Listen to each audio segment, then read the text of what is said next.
This parking lot has been the center of debate for Lansing residents because to investors, it's more than just a slab of asphalt. It's the possible home of a new data center sprouting up right in downtown. At least that's the hope of Deep Green's CEO, Mark Lee. We are taking what is an underutilized parking lot at the moment. We are monetizing that for the city. Lee says that his organization does computing differently. It will be the first heat reuse data center facility in the USA. In partnership with the Lansing Board of Water and Light, excess heat from the proposed center would warm nearby homes at no extra cost. But MSU Community Sustainability professor Doug Bessette remains apprehensive. We were told one thing and then the story kind of changed, and now people are a little bit nervous about, well, what is the actual story? Originally, it was proposed that the project would be able to get enough electricity off the existing power supply for the Board of Water and Light. Of the 24 megawatts needed, only 8 are coming from the grid. The rest are from fuel cells. Fuel cell, they are gas-driven, right?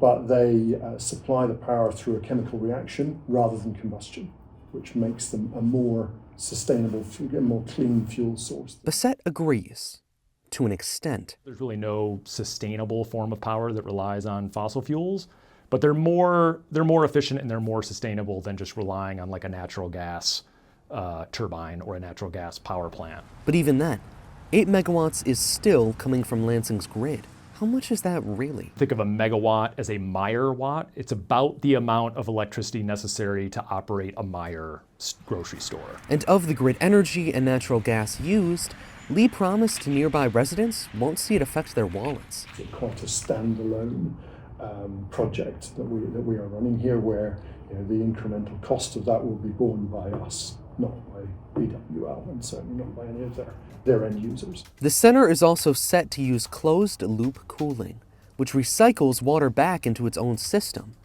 Once a fuel cell is up and running, it requires 0 additional water. There's a trade-off between energy and water. If you have a system that's a closed-loop cooling system, you're going to use very little water, but it's going to take more electricity. Though, through using fuel cells over a traditional grid, CO2 emissions from powering the center can be cut in half.